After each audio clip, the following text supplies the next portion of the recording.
We're grateful for each and every one of you. Let us know where in the world you're tuning in from. We'd love to hear from you in the comments. Let's begin. I stood by the window, watching the wind toy with the leaves when her message came in. Running late. Don't wait up. No explanation. No details. Just that.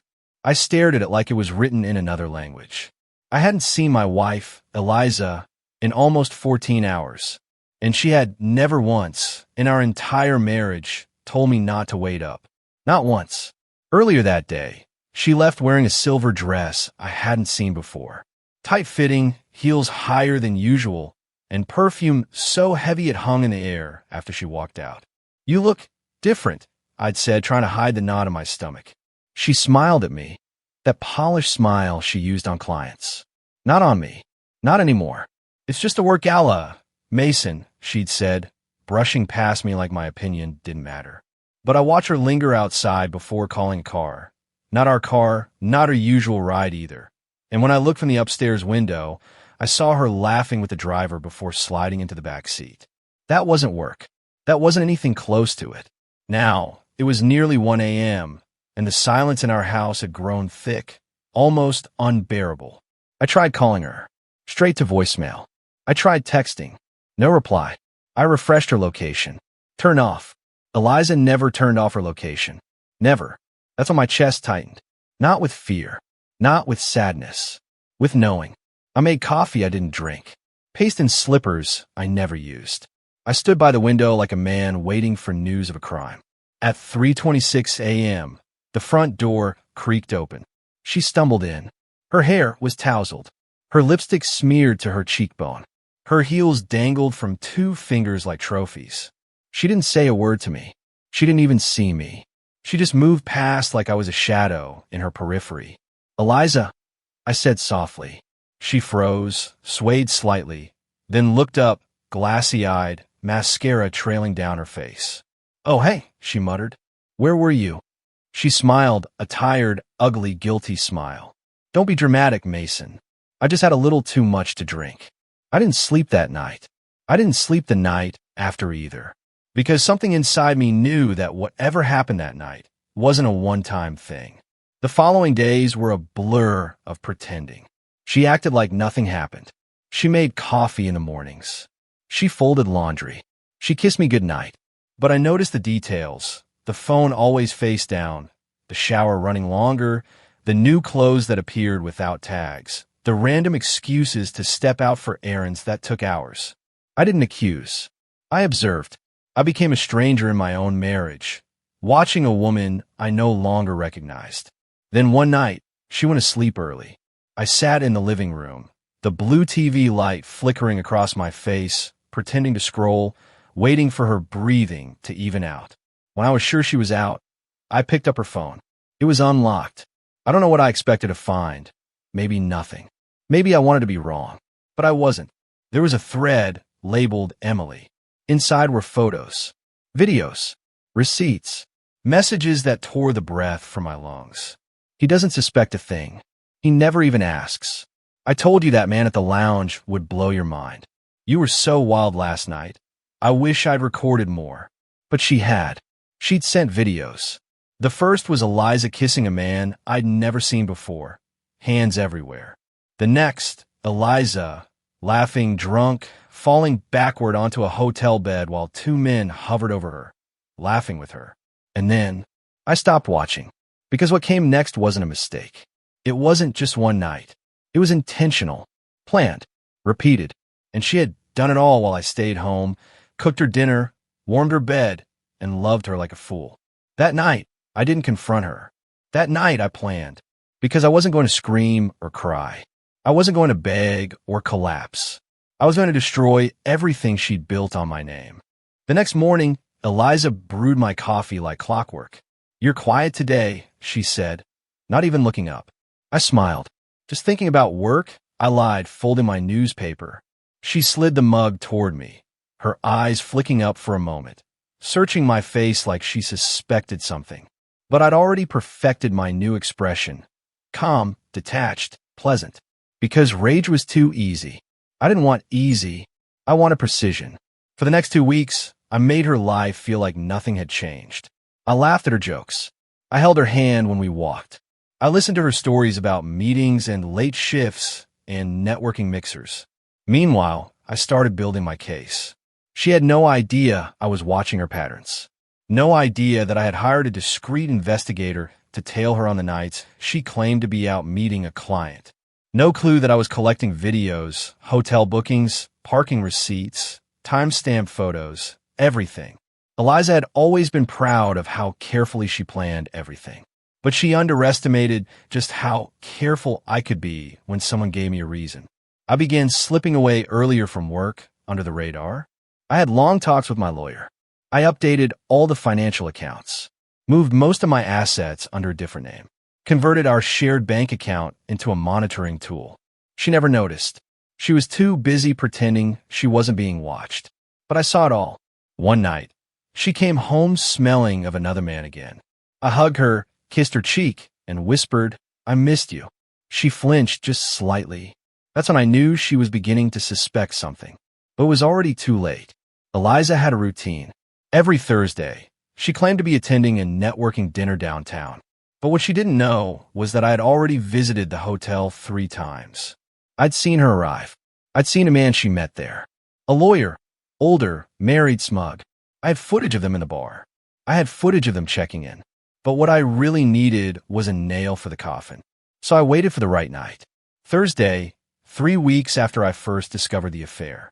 Eliza walked out the door in her new navy dress, holding her clutch with the practiced elegance of a woman who believed no one would ever catch her. I smiled at her like nothing was wrong. "Don't wait up," she said again, like a reflex. "I never do," I replied. Calm, flat, empty. Once she left, I didn't follow her. I didn't have to. I had already paid the hotel clerk for access. I had installed a small mic in the headboard 2 days prior during a staged booking under a friend's name. That night, I received a live audio feed directly to my phone. She wasn't just cheating. She was laughing about it, mocking me. I recorded every word. When they joked about my boring, loyal husband who probably irons his socks, I didn't flinch. When she moaned for someone else, I didn't blink. Because pain is powerful when channeled. That same night, while she was tangled in another man's bed, I sent our prenup to my lawyer, along with all the evidence required to ensure that Eliza Langford walked away with nothing. But that was just the beginning. By the next week, I'd already filed for divorce, but quietly, strategically. The papers were sitting on my lawyer's desk, ready to be delivered. But I didn't serve them yet. I had one more thing to do. Eliza had worked at a boutique interior design firm. Small team. Reputational business.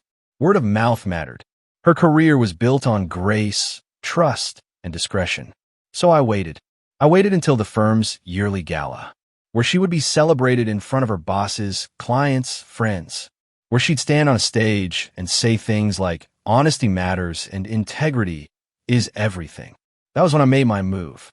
I walked into the ballroom dressed to kill, carrying nothing but a small envelope. She saw me from across the room, and her face paled. She hadn't expected me there. She stuttered through her speech, eyes darting toward me every few seconds. When she stepped down, I approached her slowly. "Hi, sweetheart," I said. "Mason, what are you doing here?" she hissed, her smile fixed like a mask. "Oh, I just came to drop something off." I handed her the envelope. She opened it. Inside, a printed screenshot of her with the other man, time-stamped. A thumb drive. A single sentence handwritten at the bottom. "You've got 24 hours to resign, or this becomes a group email." Her face dropped. She looked at me like she'd just seen a ghost. "What is this?" "Your exit," I said. "Nice party, by the way." And then I turned around, leaving her in that room full of people, shaking, cornered, humiliated. She didn't know it yet, but her career was already over. Her reputation? That was next. Eliza resigned from the design firm the very next morning. No explanation. No farewell post. No announcement. Just a polite email that said she was stepping away to prioritize family. I knew her well enough to imagine how she typed it. Palms sweaty, mind racing, pride unraveling behind every sentence. She tried calling me that night. I let it ring. Then again the next morning. I let it ring again, because I was no longer a man answering to heartbreak. I was now the architect of consequences. While Eliza spent the next week avoiding her colleagues, friends, and the clients who had already started asking questions, I went deeper. She had a small savings account she thought I didn't know about. I'd found it when we were still happy, months before the affair, but I'd never said anything. Now, I froze it through legal channels as part of our pending divorce claim. She came storming into the house that afternoon, gripping her phone. "What did you do?" she hissed. I looked up from my laptop, calm. "What do you mean? You froze my personal funds." I sipped my coffee. "They're not personal anymore, Eliza. You used our joint income to build that account. And now we're settling up. You can't do this." I stood up slowly. "Eliza," I said, voice low and steady. "You had your fun. Now you get to have your fallout." She stared at me. I could see the cracks, the panic beneath the pride, the crumbling behind the eyeliner. Then her voice turned soft, almost pleading. "Mason, we were broken long before this. I didn't mean to destroy everything." I nodded. "Maybe, but I didn't cheat." "You did." "I was lonely," she said. "You were always working. You stopped seeing me." I stared at her for a long moment. "I saw you," I said, my voice beginning to shake. "I saw everything, and I still loved you. I made excuses for you when you came home reeking of someone else's breath. I tucked you into bed after you stumbled through the door at 3 a.m. I kissed you every morning pretending I wasn't breaking inside." Tears welled in her eyes. "But I wasn't finished. I downloaded videos of you with other men," I continued. "Do you know what that does to a man, Eliza? Watching his wife kiss strangers while he waits up, hoping she texts back." She broke then, fully, dropped to the kitchen floor, crying into her knees, begging for forgiveness. But I had no mercy left. I leaned down, whispered near her ear, "You ended us the moment you turned our marriage into entertainment." Then I walked out. The next day, I sent the thumb drive to her parents. She'd always bragged about how much they admired her, how they saw her as the perfect daughter. The photos were time-stamped, clean, indisputable. I didn't send a message with them. The footage said enough. She called me that night, sobbing uncontrollably. "They won't speak to me," she said. "My dad, he told me I was dead to him." I didn't reply. She was looking for pity, but I was far past pity now. I wanted silence, because silence is what she gave me for months while she snuck out, washed perfume off in hotel bathrooms, and smiled at me like nothing was broken. Then came the final piece. Her affair partner, Vincent Harris, the married lawyer, had a picture-perfect family. A wife, 2 daughters, a spotless reputation. So I sent a polite, anonymous package to his home. Inside, a printed image of him and Eliza kissing in a hotel lobby. The same photo I handed Eliza at her work gala. A second copy went to his firm's HR. Vincent was fired 2 weeks later. The scandal reached the local paper, though names were kept quiet. But I knew, Eliza knew, the man she risked our marriage for, unemployed, divorced, and reportedly served with a restraining order. She showed up on my doorstep the next month. Thinner, pale, eyes sunken in. "Mason," she whispered, "please, I have nothing left."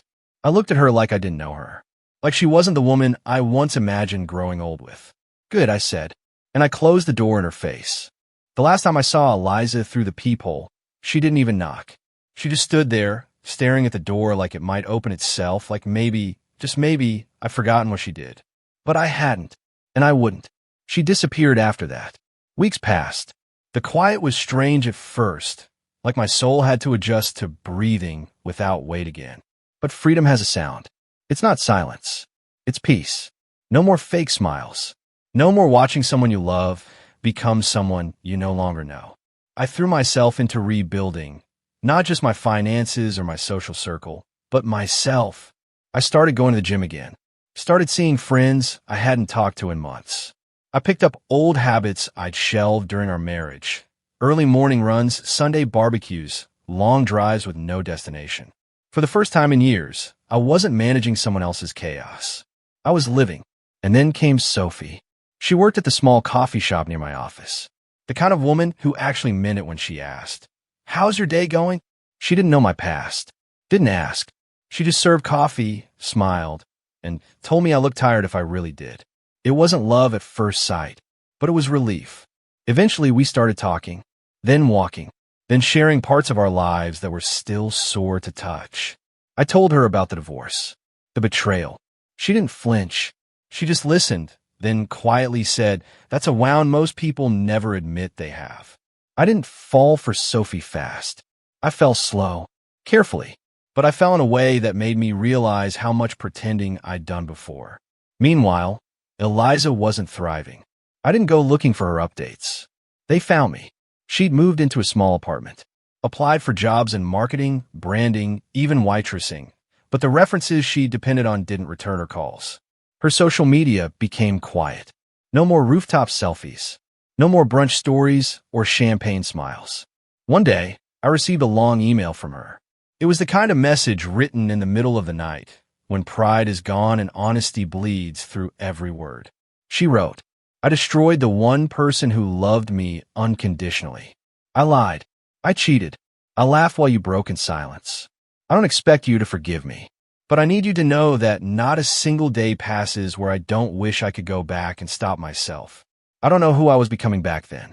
I only know that the person I turned into deserved to lose everything. I'm sorry. I truly am. Not for what I lost, but for what I did to you while I still had you." I stared at that email for a long time, but I didn't reply. She didn't deserve my rage or my forgiveness. She deserved the emptiness that followed betrayal, because no apology, no matter how well written, could unring the bell she chose to hammer with her own hands. 6 months after the divorce, I sold the house. Every room in it held echoes of a lie. I bought a loft in the city. Exposed brick, tall windows, quiet. Sophie helped me move in.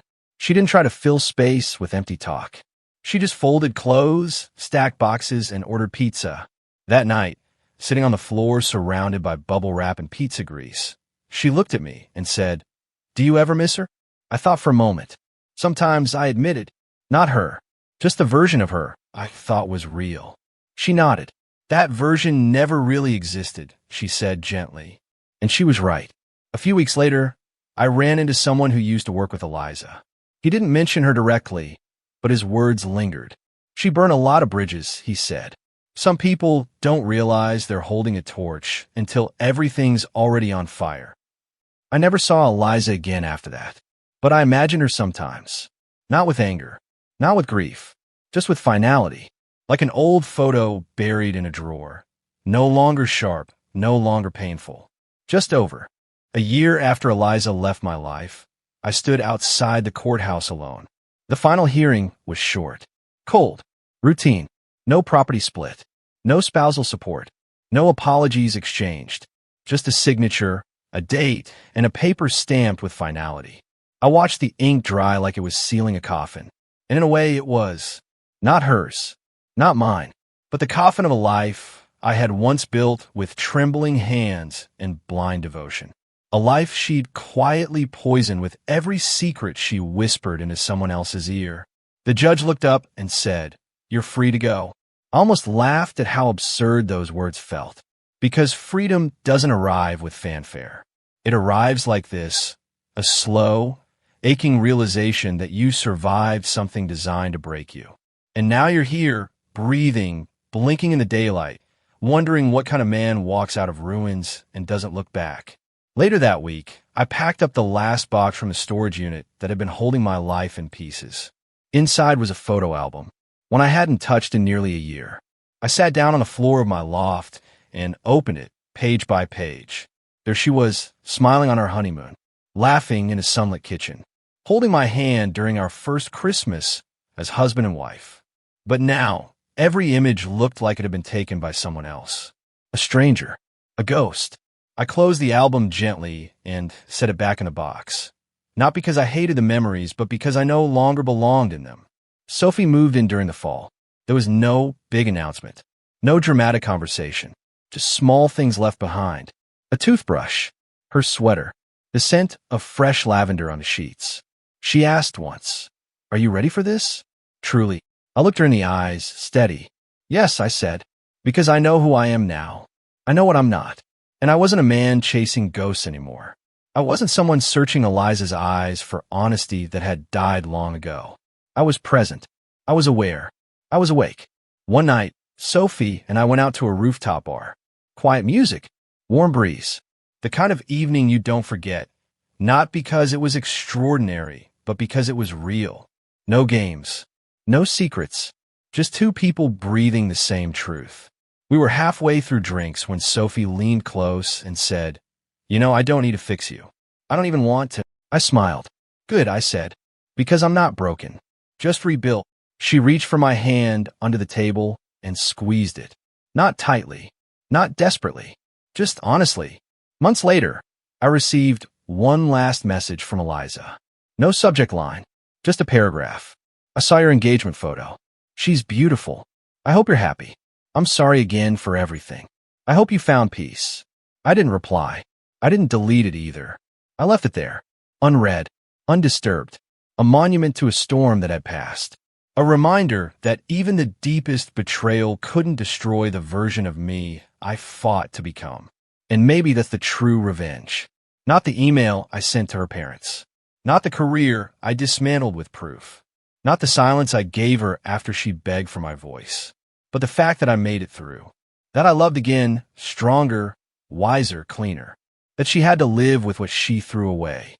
So if you're listening, wondering if healing after betrayal is possible, let me say this as someone who once sat alone in the dark, scrolling through the worst kind of truth. You don't heal by forgetting. You heal by outgrowing. And the day you stop needing to prove your worth to the person who broke you, that's the day you win.